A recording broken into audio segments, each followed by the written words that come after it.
کہ اذان ہونے سے قبل یا اذان ہو رہی ہو جس وقت، اس وقت سنت ادا کر سکتے ہیں؟ ہاں کر سکتے ہیں، کوئی مسئلہ نہیں، کر سکتے ہیں. یعنی اگر ظہر کا ٹائم داخل نہیں ہوا تو اس سے پہلے جو نوافل پڑھیں گے وہ سنت موقدہ اس کی ٹائم کا داخل ہو گیا تو سنت موقدہ ہوگی نا. ٹائم سے پہلے پڑھیں گے تو ظاہر ہے وہ پھر نوافل ہوں گے اشراق اور چاشت وغیرہ کے. نماز. لیکن اذان اگر شروع ہوئی ہے نا، اب آپ نماز نہ نیت کریں. اذان کا جواب دینا وہ تھوڑا ثواب ہے. صحیح مسلم کی حدیث ہے کہ جو اذان کا جواب دے، درود شریف پڑھے، پھر الوسیلہ والی دعا مانگے تو اس کے لیے میری شفاعت واجب ہو جائے گی. ٹھیک ہے نا جی، اللہ ہے کہ اس نے کرتوت بھی صحیح کیے ہوئے تو شفاعت اسی کے لیے حلال ہوگی نا. تو یہ کام کریں نا. ہاں البتہ اذان شروع ہوگی اور آپ نماز پڑھ رہے تھے تو آپ کو اذان کے لیے توڑنے کی ضرورت نہیں نماز. اس طریقے سے اذان شروع ہوئی، آپ کو پیشاب آ گیا، اب پیشاب کرنا ضروری ہے آپ کے لیے، کیونکہ پیشاب تو آپشنل چیز نہیں ہے نا، جان بچانا تو فرض ہے نا. تو بعض لوگ میں نے دیکھا بیچارے وہ اذانوں کی وجہ سے پیشاب لیٹ کر دیتے ہیں، وہ کہتے ہیں کہ بے ادبی نہ ہو جائے. نہیں کوئی مسئلہ نہیں، وہ تو آپ کی بیسک نیڈ ہے، کوئی نفلی کام تو نہیں ہے نا، وہ تو فرائض میں شامل ہے. نماز استسقاء میں نبی علیہ الصلوۃ والسلام نے الٹے ہاتھ سے بارش کی دعا کی. کیا عام آدمی بارش کے لیے دعا کرے تو ہاتھ الٹے کر لے؟ عام آدمی صرف آدھا کام کیوں کر رہا ہے؟ نماز استسقاء پڑھے نا، اس کے بعد ہاتھ الٹے کرے. ٹھیک ہے، خالی دعا نہ ہاتھ نہ الٹے کرے.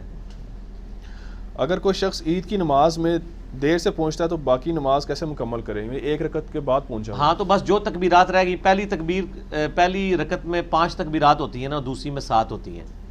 سورہ فاتحہ سے پہلے 12 تکبیرات ہیں نا. عید کی نماز والا میرا کلپ دیکھ لیں.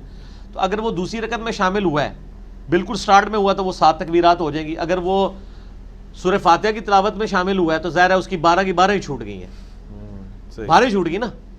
تو اب یہ کرے اسلام پھیرنے کے بعد وہ 12 تکبیرات پوری کر لے، ایک ہی رکعت میں کر لے. صحیح. اچھا علی بھائی ایک سوال ہے کہ حنفی علماء عربی خطبے سے پہلے جو اردو خطبہ دیتے ہیں اس کی دلیل میں وہ یہ پیش کرتے ہیں، روایت مستدرک للحاکم سے، حوالہ تو نہیں لکھا ہوا لیکن وہ کہتے ہیں ابو ہریرہ رضی اللہ تعالیٰ عنہ کچھ خطبے سے پہلے کو واعظ و نصیحت کی بات کیا کرتے تھے. تو کیا جب حوالہ ہی نہیں ہے، میں نے پڑھا نہیں ہے، میرا تو موقع ویسے ہی، میں اس کو اجتہادی بات کہتا ہوں. ہم یہ کہتے ہیں اگر وہ پہلے بھی کر رہے ہیں نا، ہمارا اختلاف ہے کہ وہ کھڑے ہو کے خطبہ دے. جمعے کا خطبہ بیٹھ کے نہیں ہونا چاہیے، یہ بدعت ہے. اور کس نے شروع کرائی ہے یہ اپنے علماء سے پوچھیے گا. ٹھیک ہو گیا؟ تو یعنی آل امیہ کے دور میں شروع ہوئی ہے یہ. تو یہ میرا یوٹیوب پہ کلپ ہے جمعے کے خطبے کا اہل کون، اس میں نے یہ ساری باتیں ڈسکس کی ہیں. ٹھیک ہے، کہ کون جمعے کے اعتبار سے اردو خطبہ، عربی خطبہ کس وقت پہنچے، کیا پہنچے، یہ وہ سب کچھ. ٹھیک ہو گیا جی. اچھا علی بھائی ایک سوال ہے کہ کیا ہم حنفیوں کی مسجد میں رفع دین اور اونچی آمین اس وجہ سے کہنا چھوڑ سکتے ہیں کہ آس پاس والے ہمیں وہابی سمجھیں گے؟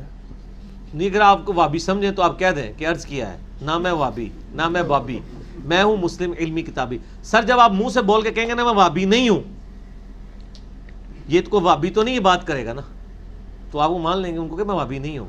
تو یہ کہنے سے پہلے اگر اس کا اکرام مسلم کر دیں وہ تو کس سے کرنے والے کا یہ بہت کم ہوگا. اب تو کافی ٹالرنس آ گئی. اس سے پہلے پھر یہ کریں کہ ایک عطر کی شیشی، ایک خوبصورت سا لٹھے کا جوڑا پیک کر کے امام صاحب کو کر دیں. وہ کہیں ہاں یہ بھی ثابت ہے. تو بڑا مہنگا پڑ جائے گا. ہاں جی بڑا مہنگا پڑ جائے گا. تو سر پھر اللہ سے تو کرنا ہی پڑے گا نا. تو کیا کرو، اللہ سے کرنا پڑے گا سب کچھ. اور یہ لوگوں نے پریکٹیکلی چیک کیا ہے. کیوں نہیں؟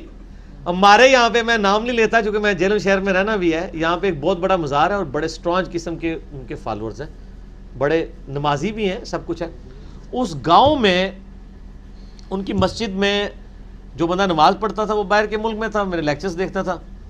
انہوں نے سنت کے مطابق نماز شروع کر دی. وہ کہتے ہیں اب میں ڈر رہا تھا کہ میں واپس جاؤں گا ادھر نماز پڑھوں گا تو وہ پیروں کا تو گڑھ ہے وہ، تو مجھے کیسے، میں تو پہلے کہتا میں تو بچپن سے اس مسجد میں جانے دیتا تھا، ہوں تو انہوں نے نماز بھی نہیں پڑھنے دینی جڑا جانا دینا سی. کہتے میں نے کہا جی مجھے علی بھائی آپ کی بات یاد آئی. کہتے میں نے پیسے عطر یہ وہ سب گفٹ خریدے، جاتے ہی مولانا صاحب کو دے دیے. ٹھیک ہو گیا جی. تو کہتے ہیں نماز پڑھی کوئی نہیں ہوا. کہتے ہیں اگلی نماز کا وقت ہوا تو وہ کہتے ہیں میرا نام لے کے مولانا نے کہا کتنے ہیں یار جان دے نا، آئے صدقے جان دینا کتنے رہ گئے ہیں.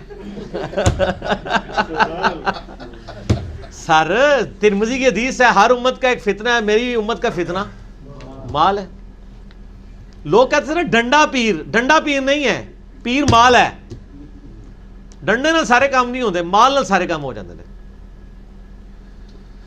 علی بھائی ایک طرف آپ کہتے ہیں کہ جماعت کے ساتھ نماز پڑھنا فرض ہے اور دوسری طرف آپ کہتے ہیں کہ نماز جمع بھی کی جا سکتی ہیں، جبکہ دنیا میں اس وقت کوئی ایسی مسجد شاید ہی ہو کہیں پہ جہاں پہ نماز جمع کی جا سکتی ہوں.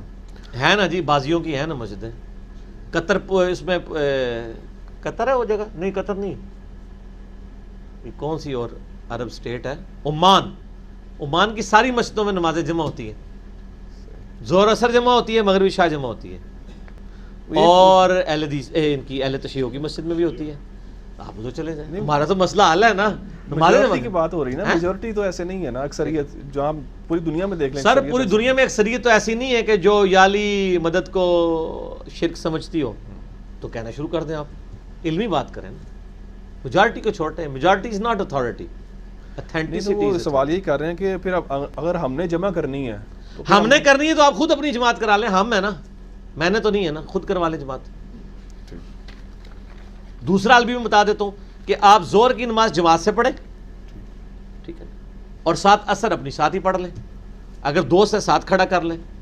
کسی کی سنتیں زور کی پہلے کی رہ گئی ہیں، اس کو امام بنا کے اس کے پیچھے کھڑے ہو جائیں، وہ سنتے ہو جائیں گی، آپ کے فرض ہو جائیں گے، جماعت کا ثواب آپ کو مل جائے گا. بڑے طریقے ہیں، اور سب سے بہتر یہ کہ آپ اہل حدیث کی مسجد میں چلے جائیں. وہاں کئی نمازی لیٹ ہو رہے ہوتے ہیں اور وہاں دوسری جماعت کرنا کوئی جرم نہیں ہوتا. جب نمازی لیٹ ہوا ہو نا کوئی، اس کو سر اگے ہو اور زور پڑے تو اثر پڑھ لو، کیونکہ نیت میں فرق سے نماز ہو جاتی ہے. میں نے بتایا صحیح بخاری سے سولوشن دے دیا. اور عرب ملکوں میں تو بہت ہے، وہاں تو 50 جماعتیں ہوتی ہیں. اس کو کیا ٹینشن ہو گئی ہے؟ انہیں اسلام پھیرنا ہے تو ایک جماعت اور تیار ہونی ہے. یہ پیچھے زور پڑے، وہ پیچھے اثر پڑے، مسئلہ حل. لاہور کا کرایہ بھی دینے اسی نال.